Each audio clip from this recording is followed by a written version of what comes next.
going? Going on around me. Come on out. Go on out. Get some more. Go on out. Get fucked up. Back out on the floor. Live Fast and Die Young by the Circle Jerks. I thought that would get you guys going. I was out somewhere. God, where was I? I was with my wife. Oh yeah, I was at the attorney's office, and next thing you know, my Pandora starts playing on my phone. Well, I listen to hardcore punk rock when I'm at the gym. Something I listened to a lot as a kid, and it was like the whole office just jumped up. It gets your blood going, though. It's a wake-upper. But that's the Circle Jerks, one of my favorite bands as a kid. And that particular song was Live Fast, Die Young. So this is the Francesco Abbruzzino Show. This is Frankie. And it is this show is a one-man show. I do all the research, editing, hosting, website, everything there is to do. Essentially doing it for free, and I am starting to, you'll see advertisements. I don't think I've made a dime off them yet, but if you click on it, it'll support the operations of the show. And blase, blase. This is international, national news where I cover it. It might be a little bit to the right. On many issues, I'm to the left. Most issues, I'm to the right. I'm not a Republican. A good example is I will not be voting for Scott or Christie. I'm going the libertarian way. So I don't vote along the lines. Now, if it's critical, something like the Senate, and your options are Democrat or Republican, yes, I will be voting Republican. So that's a little some little food for thought on my political views. All right, so let's go and get started. I wanted to start first with Ebola. Ebola, what's happening here, folks? The question is, will the CDC activate emergency measures after confirming Ebola in Dallas? And this is a weird situation, what happened there, folks. Basically, the Center of Disease, they said that this guy came in. He came in from Liberia. Wasn't feeling good, went to the hospital. The hospital checked him out, said they couldn't really find anything, sent him home. He came back 2 days later in the ambulance. And a lot of people are wondering, should they be concerned? How did he get here? And I listened to a few of the news shows out there, a few of the experts opining on what they think the issue is and what the risk was to the people on the plane and stuff.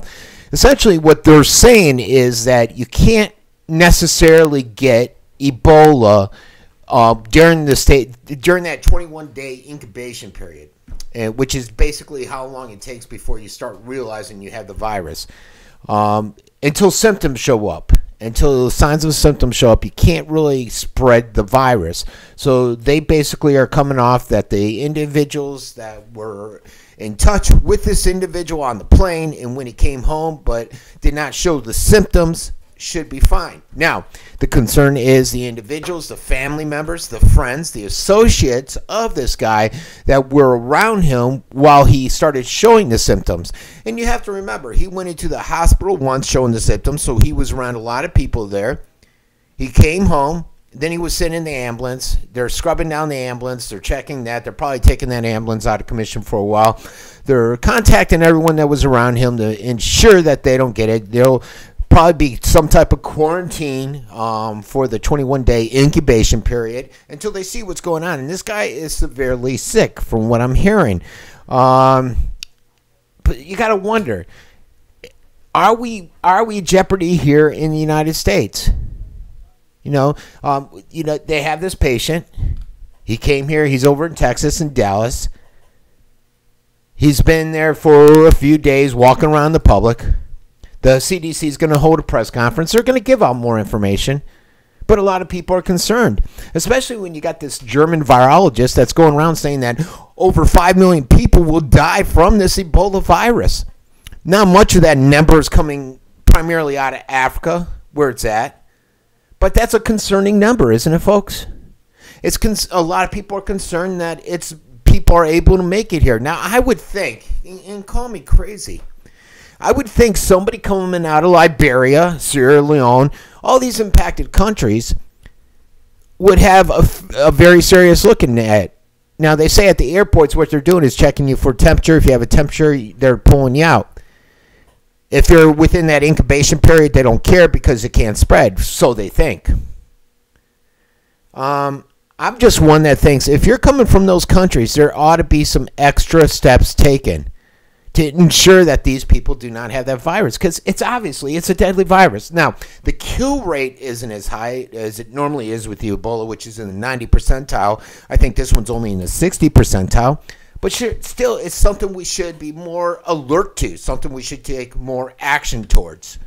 How will the government come out and reassure the public that they got it under control? You do get concerned because you see stuff like this one article up here where they said the CDC's gone out and they've warned funeral homes. They said, hey, get ready for a ton of Ebola victims. This is how they should be handled. And that's alarming. They're going around to the hospitals saying this is what you need to look for. And even when they're doing that, the hospitals obviously aren't discovering the virus, as with this kid. But with this funeral workers, they're telling them, hey, if someone comes in, they're dead from Ebola, this is how you handle them. This is the protective gear you need to wear. If the outbreak of this virus happens here in America, these are the guidelines. And should we be concerned? I mean, if the CDC is going around to the funeral homes, to the hospitals, to everybody that would be handling and dealing with this virus, and they're showing such concern, the question is, are they concerned that it's here, that it's going to come here, that it's going to engulf the United States and be a major issue, or are they just being taking the precautionary action to ensure that if it does come here, we're on top of it? Doing stuff, they ordered, the State Department ordered 160,000 Ebola hazmat suits. So when you see news like that, and again, going around these different agencies, it gets me as an American concerned. Do they know something I don't know? It's good to take precautionary action, but do you need to order 160,000 hazmat suits, which costs a hell of a lot of money? Is that overstepping the precautionary method? Is that maybe an alarmist approach? It's an alarmist concern. So let me see what else we have here. I wanted to talk about, they give the symptoms, and this is according to the CDC, some of the symptoms. So if you know someone coming back that's been exposed to someone from Africa, from the African area exposed, or coming back, they're looking for the high fevers. They're looking for severe headaches, muscle pain, weakness, diarrhea, vomiting, abdominal pain.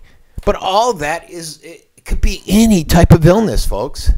And I wouldn't think automatically Ebola, and I don't know if I'd want to start spreading the fear that, oh, no, you got Ebola. Because, the chances are of it breaking out here in the United States are extremely low. Extremely low. But this confirmation by the CDC that somebody's here, and the ordering of these hazmat equipment, going around to the hospital, they raise questions to whether the CDC will invoke a recently passed emergency measures that basically Obama signed in on an executive order. And what it does is it gives the federal government authority to detain any healthy American, folks. And so basically, if you come in with just any type of communicable disease, you're coughing, and they're concerned that you have some kind of respiratory illness, they could take you, set you aside, put you into quarantine. And are you happy with that? Is that something we want to happen within the United States? The CDC confirmed, they're confirming this one case. There's been other cases that people have been concerned about that the CDC's remained quiet on. In this Dallas hospital, is this guy in a room that's equipped to handle this? That's another concern. And I get the fact that they want to prevent hysteria. But they need to release some information, because the hysteria will grow without the information getting out on this individual. When they try to hide this stuff, it'll spread more hysteria. So think about it. The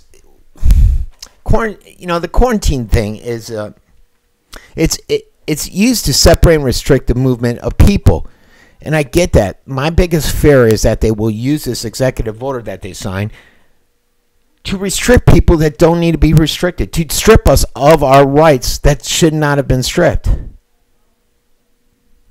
You know, I have great concern that they will invoke these powers to hold a healthy person against their will, just in case there's an Ebola outbreak, just because you pass by somebody.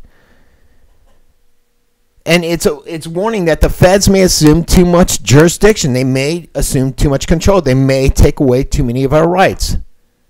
All due to this executive order that Obama signed last July on the detention of individuals. I mean, just think about it, folks. You could be coughing, and they can detain you for as long as they want. There's no real controls over it. It's alarming. It should be alarming. I'm alarmed. You should be alarmed over this issue, folks. I mean, think about it. All right, we'll be back right after this commercial message. Is your money manager giving you safety and security? Wouldn't you like to make your money work harder for you? Then you should consider joining philsgang.com, where thousands of individual investors have successfully profited. This year I'm up 60% on my portfolio. Following your system has been fantastic. I've been with you for about a month and a half now, and I'm already up 7%. I've been in the business for a long time, and you're really one of the best I've ever heard. Well, I just want to let you know what a great teacher you are. For over a decade, philsgang.com's Phil Grandy and Donald Cogswell have been teaching, coaching, and investing right along with all Phil's Gang members. I want to thank Donnie for market rep. I bought 2,500 shares of AUI and sold it this morning at $820 profit. Why not join thousands of satisfied Phil's Gang customers today? Go to philsgang.com, philsgang.com, or call 877-600-4264. That's 877-600-4264. Call today. 1-800-PET-MEDS. Yes, get your pet essentials, your medicines, your collars, everything you need online. And guess what? You'll be supporting the operations of this great station, the Uncensored Report. So go to my website, click on the icon for 1-800-PET-MEDS, and help us continue the information war that's going on out there. Okay, we're back. Another thing that I wanted to cover, and it's in terms of the whole virus germ thing, and this is the enterovirus 68. And something that I just heard about yesterday, and it's involving 9 Colorado kids, where it's causing paralysis. Yes, you heard me right, paralysis. This is that respiratory illness that's been going around. I want to just touch on it a little bit, and then I might show you this video of it about this rare virus and how it's impacting these kids. And they're saying, you know, basically these people get this respiratory virus and it causes some type of muscle weakness and perhaps possibly paralysis, and it's happening with these Colorado kids. And they're thinking that it's this respiratory illness that's spreading across the United States. That I think coincidentally is concerning, that coincidentally it showed up the same time as all these illegal aliens were being admitted into our school systems. So the CDC came out on Friday. They sent doctors out there because of this polio-like virus, this polio-like case or germ. And they detected that 4 out of the 8 kids in there had some type of paralysis. And they did come out and say, hey, look, it's always been known that this virus can cause paralysis. This is nothing new. But they won't know if the virus caused in these specific kids just yet until they do some more research. But it is very common with this virus, I guess. And it's occurred over the last 2 months over in Aurora. The 9 kids had fever, respiratory illness for about 2 weeks before developing some type of limb weakness. And they went into this case of paralysis. So what we're going to do is I'm going to start up this video and we're going to take a listen to it. I'm Marthel Neville. Time now for Sunday House Call. And I'm Eric Sean. Welcome, as always. Joining us, Dr. Mark Siegel, professor of medicine at NYU's Langone Medical Center and author of The Inner Pulse, Unlocking the Secret Code of Sickness and Health. And Dr. David Samadi, chairman and professor of urology at Lenox Hill Hospital and chief of robotic surgery. Good to see you, doctors. Hello, how are you? Good to see you. Well, so we're going to talk about this off the bat. A rare virus sending hundreds of children across the Midwest and West to hospitals with severe respiratory infections and breathing problems.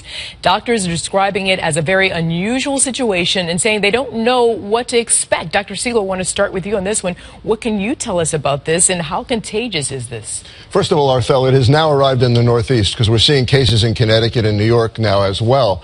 The Northwest, West Coast, as you mentioned, Midwest. Now, it's an enterovirus. Enterovirus affects about 10 to 15 million people a year. And entero means it lives in your stomach, your GI tract. But this one's different. This one's been around since the 1960s, but we haven't seen a lot of cases of it. This one is a respiratory enterovirus, meaning you transmit it in respiratory droplets. You cough and you sneeze on each other with it. That's how you transmit it. What's particularly worrisome about it is it's infecting kids from 6 months up to 16 years of age, especially those with asthma have to watch out. So I would tell parents out there, if you live in any of these affected states and your kid has asthma, or they develop asthma after a bronchitis or other respiratory infection, watch out for this particular virus, especially if they're very young and they don't have a lot of lung volume, because it can come on you in a hurry. And people are getting hospitalized with this. Now, one thing to tell people out there is nobody has died, because you get better quickly, supportive care. There's been no deaths, and usually these enteroviruses are in August and September, so there's a very good chance that it's going to wind down. It's also possible that it's been underreported in previous years. We only have 97 documented cases, but you know it when you see it if you have that breathing problem. That's the key. Where does it come from? We don't know, Eric. You know, that's a great point. It started in California. We don't know why it's rearing up now. Could be that it changed a mutation. Could be that it's coming from a particular area, and then these are kids are in school. You know what they do in school? They don't wash their hands. Right. They just sneeze and cough on each other. Yeah, but Dr. Samadi, if it really is affecting kids with asthma, how do you know if they're not just having an asthmatic attack? How do you know it's not bronchitis or just a common cold? Well, the timing of this is actually quite dangerous, because the school is already opening up and they're all sneezing, and we're heading toward the flu season. So there could be some overlap with even the flu itself. So it's really hard to know. And CDC will tell you we have a very difficult time diagnosing this particular enterovirus. We're talking about EVD68. That's the name of enterovirus. There are hundreds of these enteroviruses out there. Going back to what Eric was asking, they exist everywhere. They're on this desk. We live with them. They're part of our life. But a lot of times your immune system will defend you, and you won't have a problem. With asthmatic patients and kids like that, their immune system is down. So if you have a son or daughter who has asthma, you want to be even more cautious and make sure that the surfaces are clear from all these. Wash them, keep them clean. Okay, so what do you think about that, folks? It's a concerning virus. It's spreading, but it's not something that's new. You know, when it first came out, I didn't know what it was about. I never heard about it, and it seemed as though major media had sort of played it off like it was new. But as I've been finding out, it's not a new virus. It's something that's been around there. Just something we're seeing more of. Maybe it's mutated differently. Who knows? But it's a concern and something we need to continue to keep focus on. And we'll be right back. Get some of this great apparel from theroguegrant.com or the Uncensored Report or theviniscoop.com. We have hats, shirts, coffee mugs. They say educate, inspire, and change. Or for my Scoop fans, it'll say the Viniscoop, Sarasota Scoop, etc. Help me with this operation so I can continue to get a fresh perspective on the news out to the masses. Thanks a lot, and have a great day. Just go to my website and click on the icon. You know, it's funny. Somebody asked me, one of the fans of the show that watched this, and they said, "Hey, Frank, if you're not making anything on these commercials you run, why do you run them? Or if you haven't made anything yet, because obviously my goal is to make something. I get a percentage off of it. It's small, like, you know, between 3 to 15%." And I said, well, basically, it's so that I can set up for the next segment. Because otherwise you're going to sit here and watching me set up, which you don't want to do. So that gives me about 30 seconds to 2 minutes, depending on how long the segment's going to be, to go through that whole setup process and get ready. Because what happens is essentially I'm looking at different documents. I used to print them all up, and I might go back to that. But right now I'll pull up several websites, and as I'm talking and discussing it, I'm pulling from several of them. That's why you might see a lot of hand movement from me.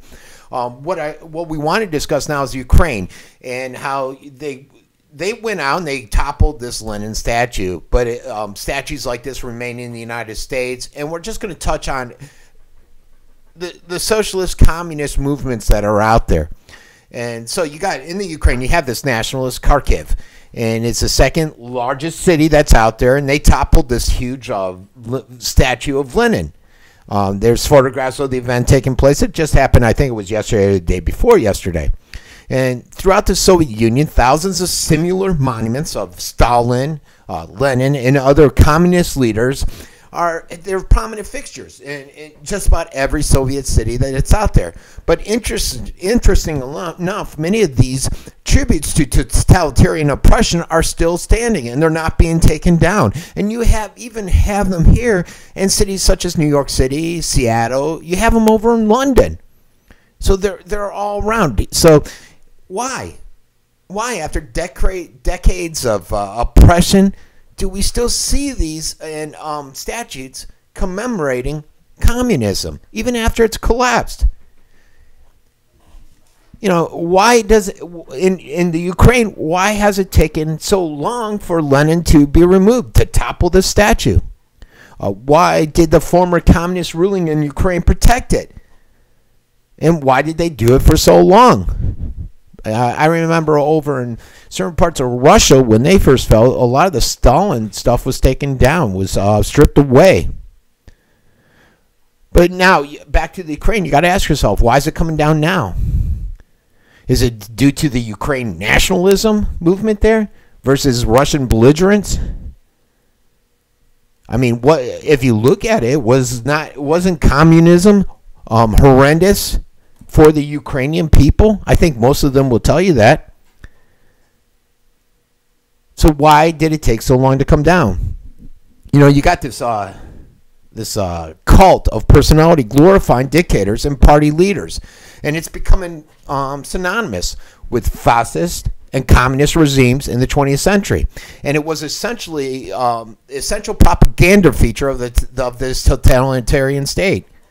You know, you had following the defeat of the Nazi Germany in World War II, a thorough denazification program quickly removed all the statues of Hitler, the swastikas, and any symbols of his regime. And that was understandable. But why hasn't that happened with the communism, with the fall of communism? And that's the question that many people are out there wondering. You know, many of the lifelong communists are now saying, well, I'm Democrat, I'm not communist. And they continue to hold critical economic and political power. And essentially, they're operating under the guise of being democratic when they're de facto communist, de facto socialist. And many of these people have gone to great lengths to thwart and minimize all efforts aimed at eradicating the symbols that glorify their communist past, which is what we're seeing here. You know, the Lenins, the Chaos, the Maos, the cult of persist, and throughout the West, too. Many liberals, many progressives still have not gotten over the adolescent infatuation with Marxism and Leninism. You see it a lot in Hollywood with the, God, who's that guy down in Cuba? I forget his name. Big communist, but they wear his shirt everywhere in Hollywood. Can't remember it. But basically what I'm saying is that many of these liberals out there, they continue to idolize Marx, Lenin, Chao was it, Guevara, Castro, Mao. They tenaciously cling to this romantic notion of socialism. And they ignore the clear record of history that shows that their gods were basically, these guys were monsters. Now, while no one should be surprised that Castro's communist regime in Cuba still has a park in Havana named after the Bolshevik dictator, and it features a large bust of Lenin, many Americans would be surprised to see that there's a huge statue of Lenin over in Public Square in New York, amid shops, fast food outlets, in the bohemian suburbs of Seattle. Now think about it. Why do we see those here? So it's food for thought on this revolutionary development, revolutionary guard, the communist movement, the socialist movement. It's still alive. It's just hidden. hidden, disguised as democratic liberalism, some would say. Mainstream media, I just wanted to touch on this, and this is, again, mainstream media, and they drive me crazy, and I just don't understand this. And this is along the lines of what a lot of liberals are doing. They will not come out and call something what it is, and that's on terrorism. You know, this guy, he went to court and that beheaded the individual coworker because his Muslim beliefs, but they won't call him a terrorist. Forget everything he said. Forget all the extremist comments and documentation on his Facebook page. They're going to call him murder. And it was a brazen act of terror. It wasn't murder. Witnesses say that the man had recently attempted to convert others in the warehouse. He was arguing with this lady that he beheaded over religious beliefs. He was screaming Islamic phrases as he committed the murder. This Elton Nolan guy. He's a Muslim convert from the prison, yet they won't call it. The major media won't call it. The government won't call it. The courts won't call it what it is, and it's terrorism. You know, you have his mother, too. She's up there saying, he's a sweet kid. And neighbors are coming out saying he was a Baptist. He was real religious. He had a great upbringing. Well, that may have all been true. But something went wrong where he's changed all of it. You know, the mother's saying, that's not my son. Something's wrong here. Well, of course something's wrong. But it is your son. It was your son. That's his Facebook page. That's his job. That's your son. He went out and did this. This is what people said, what people saw. It's strong evidence. And it's strong evidence that showed his progressive conversion to radical Islam. You can see it on his Facebook. You can see it everywhere with this guy. And we should be concerned. And you got to ask yourself, why is it that mainstream media is so reluctant to call this what it is? Terrorism. And the same goes for our president. We'll be right back. Hey, everybody, this is Frankie, and I'm here today to introduce Longevity. It's a great nutritional supplement to anybody that's eating right or not eating right. I take supplements on a regular basis, and Longevity cannot be beat, especially at some of the great price points. So go to theroguerant.com or theuncensoredreport.com and click on Shop. Go down to Longevity, click on it, and you'll be helping out the operations of the station so that we can continue to bring you a fresh perspective on alternative news. Longevity. Check it out today. Hey, everybody. Have you thought about fluoride, how it's dumbing us down? Why don't you give Fluoride Shield a try? Or how about Survival Shield to help you get the iodine that's been taken out of our salts? Give both of these products a try. Just go to theroguerant.com or theuncensoredreport.com. Click on my shop area and click on the InfoWars icon. It'll give credit to the operation and help us continue to get the message out there. Have a great day. All right, folks. And what I wanted to get rid of that echo. What I wanted to talk about now is ISIS and how can we go and do a newscast basically in today's environment without talking about ISIL, whatever you want to call it. I want to discuss the president and the fact that he's missed 60% of his daily security briefings, and had the audacity to come out in 60 Minutes saying that my team never notified me of this, when they're saying, well, he's obviously not reading the daily briefing. It's been there for a year. And how foolish we looked at. Our president is so disconnected, and he continues to bumble our foreign policy, which is basically bringing about a lot of the issues throughout the world with the Ukraine, Syria, Lebanon, Palestinian Israel, you name it. He's got his mark on it. Then we want to discuss the overall cost, which I think you will be amazed with. And then I just want to touch on one partner who isn't really a partner, or are they? And that's Turkey. And their involvement, or lack thereof involvement, in this whole fight against ISIS.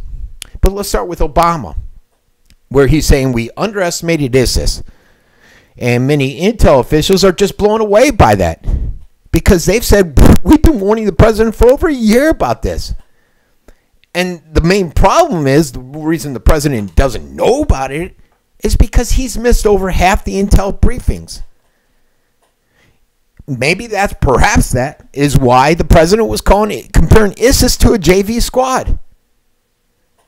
You had the intelligence community out there warning that the threat was real, that the threat was imminent. And Obama was referring to him as the JV squad. This is truly an intelligence failure, folks. It was not the intelligence community that failed, though. It was the failure by policymakers to confront this threat, to ignore this threat. These officials knew about it back when they were in Iraq, when they were the Al-Qaeda of Iraq. They knew about it. Perhaps he would have been more aware if he would have paid attention to these reports. And that's what we got to think about. Where was he? Dereliction of duty is essentially what we're seeing here. And hold on one second. I'm going to try to queue up this video. And it's not queuing up. And it essentially was going to discuss and touch on the fact that he has missed so many of these. So now that's going to get a lot more attention. You got a lot more pundits out there asking why he's missed it. And is that what's going on in the society? Is that why we have so many foreign policy issues out there? Is that why we're not aware what's going on around us, like ISIS? And now, even though this guy's missed 50%, 60% of the intel briefings, you have these idiot congressmen and senators that decided to give this guy unlimited spending on this war, this military campaign against ISIS. This very same group that we were funding. We were funding through the other surrogates, through the Al-Nusayrs, what they consider moderates that aren't moderates there. We were training ISIS, but now we're in there to fight ISIS.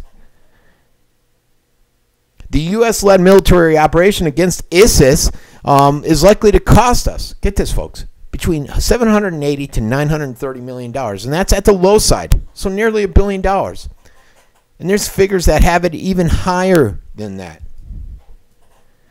The estimate, it's part of a report attempting to forecast out how much this whole operation will cost into the future.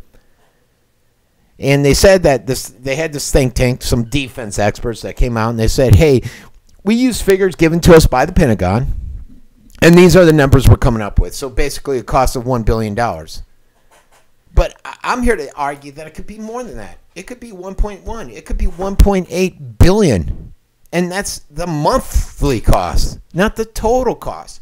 And that's because you got situations like with the Humvees. This is an interesting story.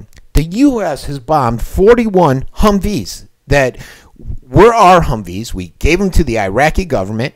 ISIS overran them, captured them. Now we're out there destroying them. Now, we destroyed 41. And guess what the lovely cost of these Humvees run? $250,000, folks, $250,000. So during the past 6 weeks, we've destroyed all these. The jets are dropping their bombs. We're destroying them. And rightfully so, because we got ISIS driving around and doing harm with them. But here's a note, folks.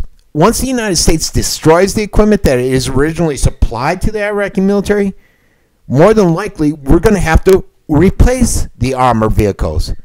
If we want the Iraqi military to be able to secure their border, secure their towns in the long run, we're going to have to re-equip them.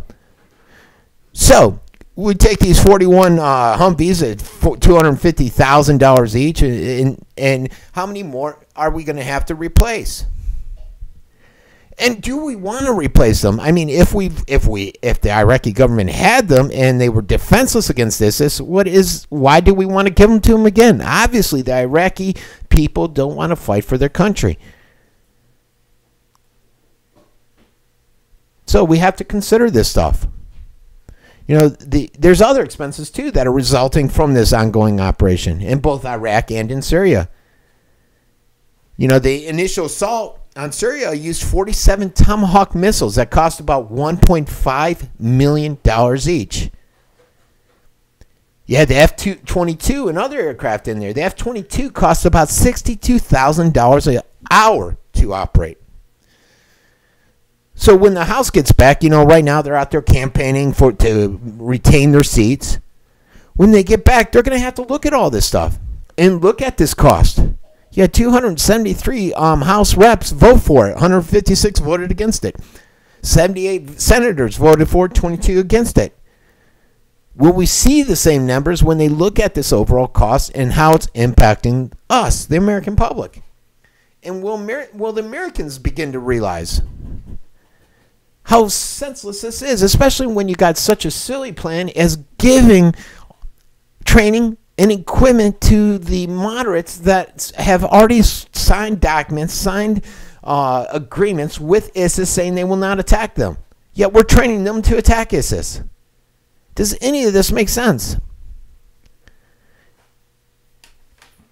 It doesn't, if that was a rhetorical question. Turkey and their attitude towards ISIS. Their sympathy for this devil organization. You have this president, Erdogan. He's promised Obama support, and he's moved tanks over to the Syrian border. But Turkey's pretending to support the war. A war they don't believe in, because they want these rebels to bring down Assad. They are not friends with the Syrian government. That's a given, folks. And they don't want to attack these ISIS because they don't want these extremists coming into Turkey attacking them. Right now, ISIS is living there. They're enjoying life there. Also, ISIS is selling them cheap oil. And what they're doing is basically for show. They're deploying these troops there. And there were some mortars coming over, and Turkey just sat there and didn't fire back. But he's promising both military and political contributions to the coalition, but I think they'll be in the manner of show. They will not be used against the individuals, against the extremist groups. You know, like I said, they dispatched more than a dozen tanks to this, overlooking the Syrian town of Kobane. They went there and they failed to respond when people were shelling. Now, they said they did, but everybody else is saying, no, you didn't. And you got to look at just basically the relationship with the Islamists. The support they've been giving these extremists, and is it strengthening the jihadism in both Iraq and Syria? You know, he went out and gave a speech the other day with disdain towards the West, saying that we don't understand or like Muslim people. And his speech failed to outline clearly that what his role would be with Turkey playing in the coalition. And some believe that it will be a non-existent role. And I believe that too. I'm in that camp. Okay, let's go to commercial and we'll be right back. Check out My Patriot Supply. They got the straw there. That straw is great. I tell you what, folks, you can go out and basically, if we're in a critical situation and there's a massive hurricane, there's no water, guess what? You use these straws, the life straw, out there in the pond, and it cleans out all the water and gets you filtered water. How can you beat it? Check it out. Check the product and much more, and help support the operations at theuncensoredreport.com. Check out Did you know that the Bead Room, Macy's, and Sam's Club are now part of my organization where we are doing a revenue sharing program? So go to my webpage, theuncensoredreport.com. Click on any of those 3 links and take advantage of some of the free shipping or discounts that you may get. In return, you're supporting the operation and allowing me to continue to get the message out, both locally, nationally, and internationally. Thanks for supporting the program.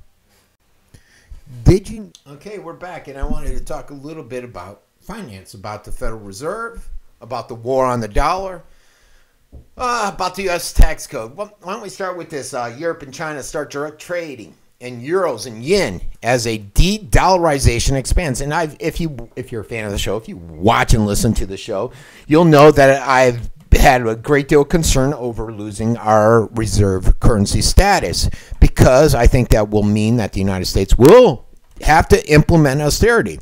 Now, in this entitlement-laden society where everybody is looking to the government to support them, this will be a big shocker. You got many countries, I think it's 23 countries now, that are part of this de-dollarization. And it's going on. It's an ongoing theme hidden just below the surface of mainstream media. You don't hear about it on mainstream media.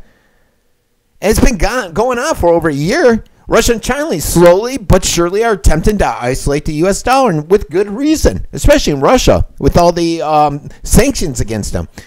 And again, folks, I tell you, these sanctions were being brought on and for erroneous reasons.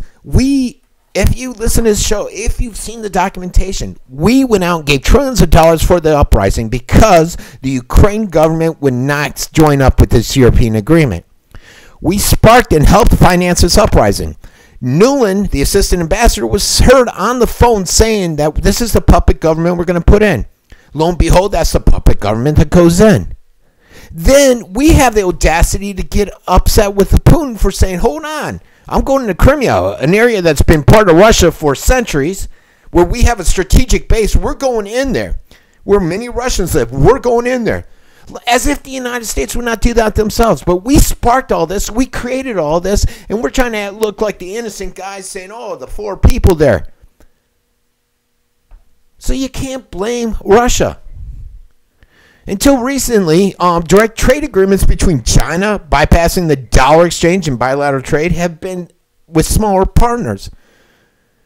But with a big oil deal, Russia and China were forced closer together with the sanctions, and the de-dollarization accelerated from Turkey to Argentina. An increasing number of countries around the world realize the importance of this. Argentina, if you talk to Argentina, it's I'm trying to think if it's them or if it's yeah, I think it's Argentina, where we started the currency war and devalued their currency significantly, and it wouldn't have happened if the dollar was not the reserve currency. But China will start direct trading between the yen and the euro today. And this is the world's second largest economy. They don't want to buy our bonds anymore. Who would? Our dollar is worth nothing out there, folks. The internationalization of the yen and de-dollarization to the rest of the world appears to be going unnoticed by mainstream media, by the administration, which makes you wonder, is this the strategy?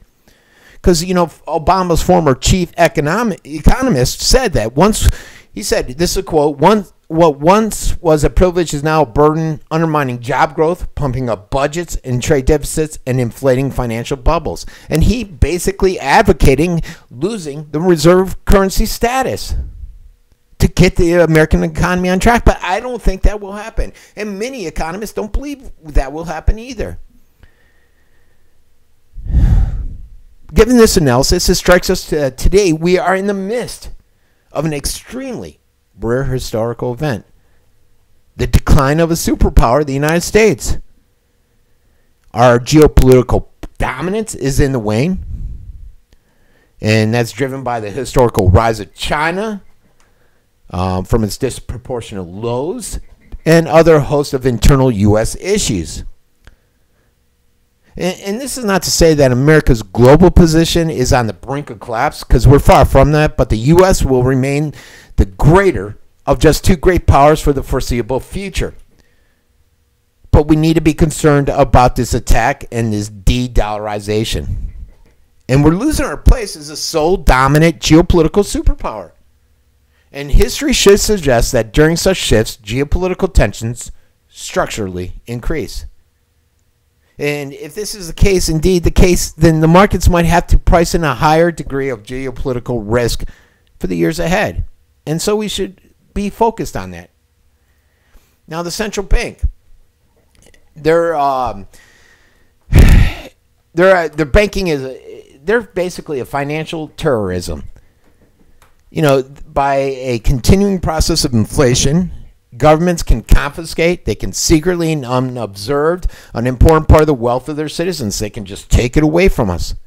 And the process engages all the hidden forces of economic law on the side of destruction, and does it in a manner which not one man in a million is able to diagnose, folks. While there is some awakening to the evils of the Federal Reserve and the central bank, the most part is that not one man in a million is able to diagnose part of it that's true.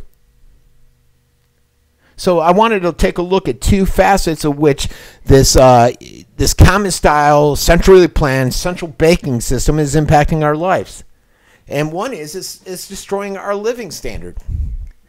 And people in the U.S. are starting to wake up to the fact that there are massive problems out there, and it's resulting from things like Occupy Wall Street, where the fast food workers are out there demanding higher wages. But most of them don't get is what the real problem is: the Federal Reserve and the money printing, aka QE, quantitative easing, which is supposed to end at the end of this month. The real problem is that the standard of living for the average household in the U.S. has massively decreased since 1971. With the last vestige of gold backing was taken away from the U.S. dollar. When they adjusted to the CPI, the sticks out, the stagnation. I'm sorry, I got distracted. I have a window directly to my left here, and I'm looking out at someone. But aside from the internet, nearly every sector of the economy has been massive technology improvements. So you've gone from 71, where the average CPI increase has been about 2.69%, to inflation each year of 2.69%. But the true money supply is calculated by a 7% annum. So which number is correct? And again, basically that's a little confusing. They're using a lot of false numbers that are propping up a lot of different interest. I got to put something on that window because it keeps distracting me. All right. Now, this is something that I liked, and this is a House bill that passed to audit the Federal Reserve. And the House of Representatives passed this bill in September, and it requires U.S. Comptroller General to make a full audit of the Federal Reserve System and the banks. It's called the Federal Reserve Transparency Act of 2013. It passed by a 333 to 92 bipartisan vote. And this legislation will help usher in a new era of transparency, or they're hoping it will usher in a new era of transparency to try to put this Federal Reserve in check. This private bank. This is not a public bank. This is not part of the federal government, folks. Why does it have so much control over our lives? Over the global financial market. And we should be concerned about it. One other thing I wanted to talk about is the U.S. tax code. And it puts America 32nd out of 34 countries. And the release of the Tax Foundation latest study, this is the 2014 International Tax Competitive Index. And it concluded that the U.S. is ranked 32 out of 34 countries making up the Organizations for Economic Cooperation and Development. And the authors of the study noted that the largest factors behind the United States' poor performance on the index include the U.S. corporate tax rate. You know, that's that silly tax rate that's causing the inversions where people are moving their companies to other countries because their corporate tax rate may be 25% compared to 45% here in the United States. So what Obama's doing is making it more difficult for them to do it and villainizing them instead of saying, you know what, hey, why don't we lower it and bring a lot of these guys back? Why don't we lower it and other countries will want to come here, bring the work here, bring their money here. I think we're losing more than we're gaining with this increased rate. First place in the study for the taxes, though, was the Republic of Estonia. And it occupies about 17,000 square miles in Europe with a population less than, I think, 2 million people. And the key difference between Estonia and the United States is that Estonia has relatively low corporate tax rate, just 21%. Does not double tax dividends and capital gains. And every citizen enjoys a flat 21% income tax, instead of the highly progressive one that we have here in the United States. And that is why they're number one and why we are not our tax system. You got to love it, folks. We'll be right back. Is your money manager giving you safety and security? Wouldn't you like to make your money work harder for you? Then you should consider joining philsgang.com, where thousands of individual investors have successfully profited. This year I'm up 60% on my portfolio. Following your system has been fantastic. I've been with you for about a month and a half now, and I'm already up 7%.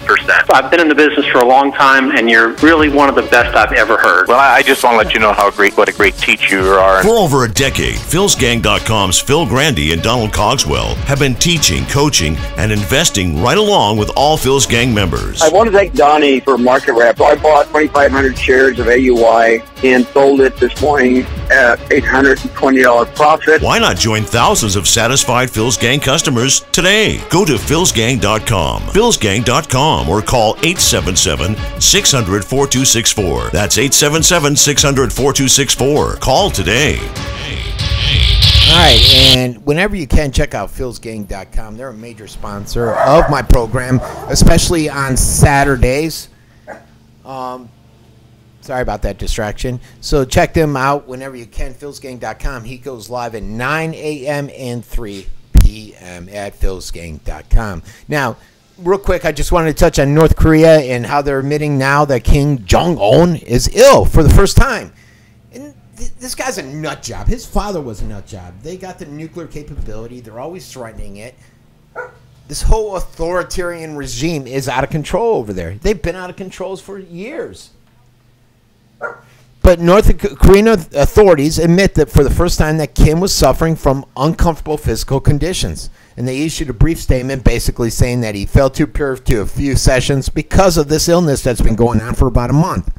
And a lot of people are starting to get concerned because you don't want instability in North Korea of all countries. Just thought I'd mention that. Now, how about this massive, something you're not hearing in the media, major media, is this massive vaccine cover-up, which has been confirmed with secret documents, and it proves that vaccines are causes autism. And a lot of this was primarily due to a FOIA request out of Europe. So you got this ongoing debate over whether or not vaccines cause autism, and it will take probably a different tone after this because the hidden documents that have been locked away for more than 2 decades reveal that MMR vaccines for measles, mumps, and rubella does cause autism. And regulators and drug executives have known about this for a long time. Like I said, there was a FOIA request out of the UK, and it forced the Department of Health to release confidential documents outlining the details of this MMR initial approval back in the 80s. And they revealed that GlaxoSmithKline manufactured the MMR Plusirix. And they knew there were problems. They knew that it caused a high rate of adverse events in children. But they still put it out in the market, folks. Concerned that the British government was withholding information on MMR dangers from the public, the FOIA request was filed in response to a growing number of vaccinated kids over there that were coming down with debilitating gut problems, brain damage, and other symptoms. The CDC, pediatrics, the government, Merck, all admit MMR vaccines cause autism, folks. Yeah, people will continue to call me crazy, the conspiracy guy, instead of looking it up and see that the facts speak for themselves. I've said this before. There is waivers. I live in Florida. If you're in waiver, I got my kids a waiver. You can get it on religious exemption. I went out and I got them a waiver saying I do not want my kids to get these vaccines. And it makes sense. It's a process. It's a process and it's not. You go down to the health department. You set up a meeting usually. You go down there, they give you a form. They say read the form, fill it out, bring it back. You bring it back and they set you up with a religious exemption. You bring it to school. They're not allowed to question you on this issue. The school's not allowed to question you on this. They have to just accept it. So don't let anybody tell you that vaccines are needed for the school or for anything out there. My kids have done fine without them. I don't get flu shots. I don't get any of that stuff. Now, when I went into the Navy, I got a bunch of shots, anthrax, all that crap. And I think I have side effects from that. That's a whole other story. Let's see. We'll be right back after this quick message.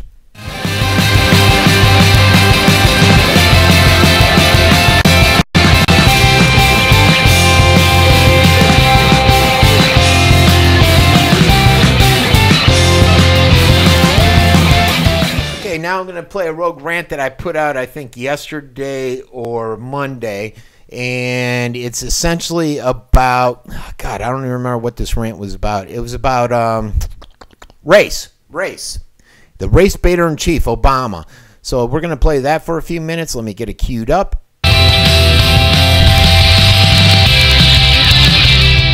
Hey everybody, this is Frankie Abbruzzino with the RogueRant.com, and today I'm talking about our race baiter in chief, and we're talking about President Obama.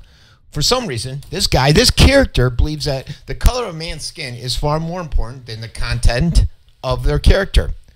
Just the other day, when a police officer was shot in Missouri over some racial strife, guess what? The president was at a crazy black awards dinner, a ritzy one. He donned on the tuxedo, and he went out there and he said, look, folks, the police officers are to blame nationwide for the community mistrust. He even went on and continued to say that most Americans think the country is racist. Are you in that camp? Do you think Americans are racist? When Ferguson exploded with rage last August, Obama chose not to curtail his 15-day vacation. Instead, he spent it on the golf course with some white-skinned, white-wined, millionaire playground boys out in Martha Vineyard. But on Saturday, he gave this speech, and this divider-in-chief decided to stoke the dying embers of a small St. Louis suburb, just in case he could cash in on a late campaign issue with the elections in November. Is this really what we want from our commander-in-chief?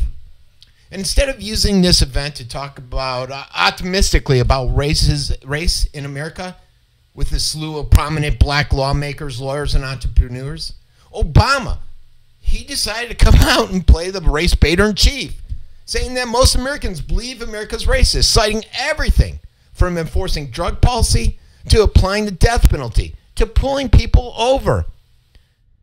But is this true? Is this accurate? One poll showed that the majority of Americans think the criminal justice system doesn't treat people of all races equally, though. They think about it. That's not just a black person. That's the Latino person. That's the Asian. That's the Native American. That's the Italiano. That's most of America, folks. So with the majority of Americans suffering from institutional racism, Obama said it makes folks who are victimized by crime and need stronger policing reluctant to go to the police because they don't trust them. He's turned this whole racist thing into a black-white issue, folks, when it's really not that. He's a half-white president. And what does he do? He gave a shout-out to white people saying they suffer too. Racism scars the hearts of the white people, of the white kid, who grow unnecessarily fearful of somebody who doesn't look like them. That's a shout out to the white people. He's such a great guy. What is wrong with him? How about girls? He said girls suffer from racism too. African American girls, and they're more likely than their white peers to be suspended, incarcerated, physically harassed. Is this accurate? Is this what we want our president doing? Our race baiter-in-chief. These comments also came on the same night that a police officer was shot in Ferguson. This officer was shot in the arm Saturday after encountering two men at a community center who ran and then opened fire during the foot chase. Is this the message we want our president-in-chief to send out, folks?